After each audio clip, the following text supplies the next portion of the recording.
Good afternoon. It's Heather Doyle Fraser, and I'm here today for our afternoon pick me up. I'm going to start today with a reading from my book, 40 Weeks A Daily Journey of Inspiration and Abundance. And I opened the book today to these two readings,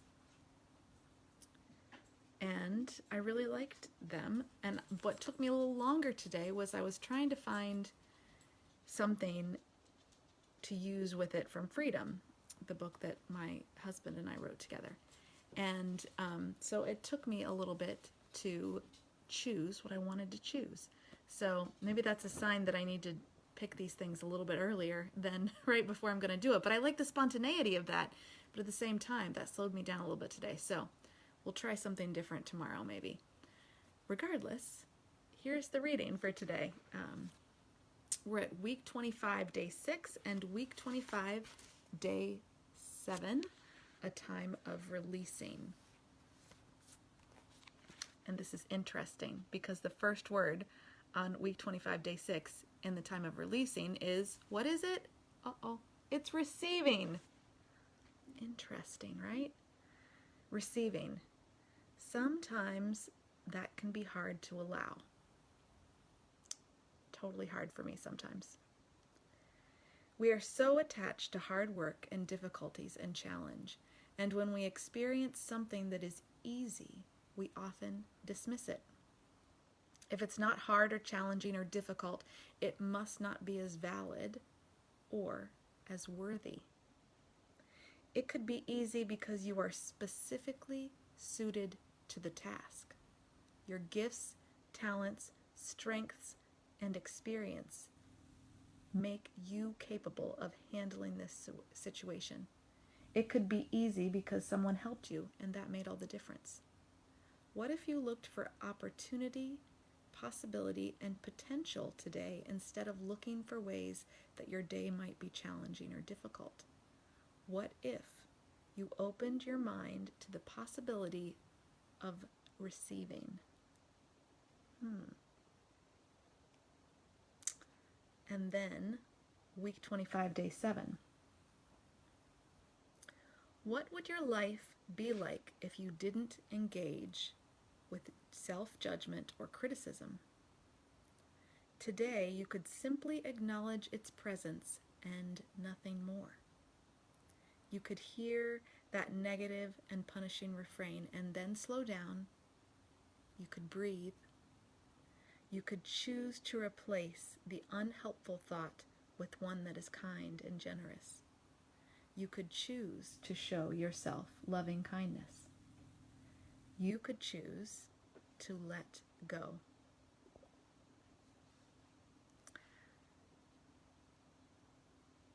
I like these readings for today, because receiving is part of that cycle of giving and receiving. It's cyclical. And I think sometimes we forget that that's part of it. And I know as a helper person, I'm very comfortable in the giving place and sometimes not so comfortable in the receiving place. But it's all part of that cycle. And so sometimes I really have to work on that. And knowing that when I am, the feeling that I have when I am giving to someone and helping them, other people have those feelings too. And if I refuse to take help, or if I refuse to ask, or if I refuse any of those things, I'm depriving them of that wonderful feeling of helping and nurturing that is so essential to our being. And so that's something to remember. And I like that part about pausing, slowing down, and then taking the space to choose something different. And when we are engaged with that compassionate self, or when we have that compassionate other, and we can tap into that soothing just even a little bit, it gives us a space. It gives us the space to then make a different choice and to pause and then to become the observer rather than the person who is hooked into those thoughts. So on that note, I was thinking that a slowing down ritual might be a good place to start for that. And we've talked about this, multiple times, is that breathing, that pausing, that breathing. But I think this is one in the book that is particularly helpful right now with how much we're using our phones and connecting with people in different ways that aren't physical necessarily. So this is practice number 33 in chapter 9. Chapter 9 is Following Your Spark in the book Freedom that I wrote with my husband, Chris Fraser. And this practice is called Creating Slowing Down Rituals. Practice number 33. As we have explored a little already, sometimes you need to slow down in order to speed up. This is so important, right?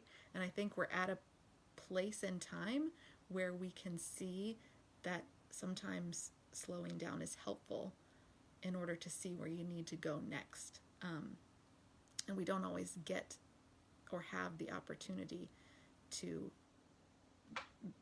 observe in that way. So sometimes you need to slow down to speed up. Sounds like it's contradictory, but it's not. You can't get ahead in life by only pushing and standing on your tiptoes all day long. Yes, there is a time for a little push and a time to stand on your tiptoes, but it isn't the most optimal mode for living our life on a daily basis. Unfortunately, we often live under the assumption that we must push and strain 100% of the time to make any difference, to get ahead, and to reach our goals and dreams.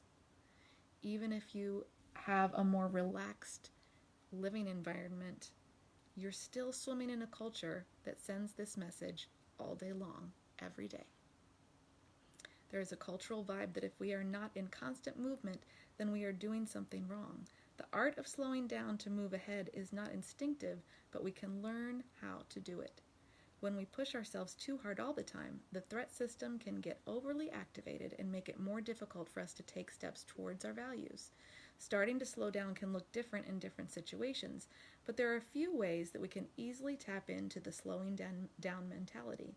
These rituals work every time to help us slow down, to speed up, and activate our drive system in a healthy way. The first one, what's it going to be? You guessed it, breathing. Because it's the easiest way to do this, and you can do it anywhere, anytime. And so this is why it always starts with the breath. So first one, breathing. As we've talked about throughout this book, mindful breathing is the foundation for everything. Slowing down is no different. It helps to ground us in the present moment, to bring mindful awareness, and gives us time to consider our next steps. For this reason, breathing is a great ritual to use before communicating with someone, especially over text.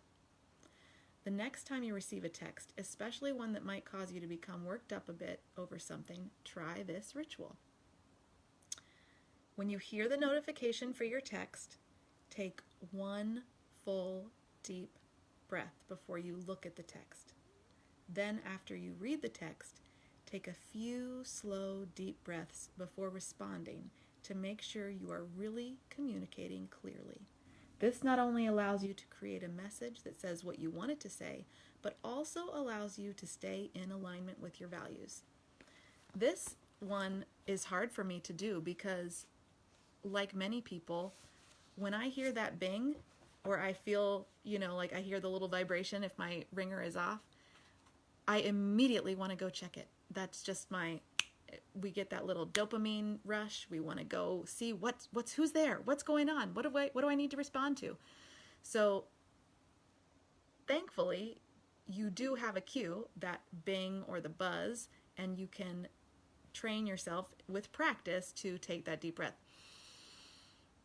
And then take a look. And then it allows you to even receive that message a little bit differently than if you would have been, let's say you're actively doing something and you're multitasking and then you take a look, oh my gosh, another thing on my plate. So this allows you to pause and then to receive that message even a little bit differently than you would have otherwise. But this is something that I have to work on all the time, and it's not something that comes easily or naturally to me at all.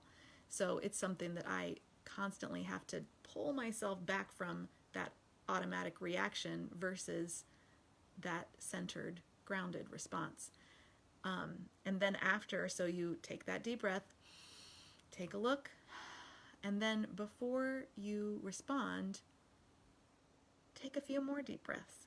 And that's really hard, especially if you're, doing a lot of things, because you're being forced to like do something that you don't normally do, and not really forced. You're trying to train yourself to do something this way, but it does help with like autocorrect mistakes. It helps with maybe you even are thinking something and that full message doesn't come through. Like only part of it comes through, and maybe not the part that you really wanted to come through by itself.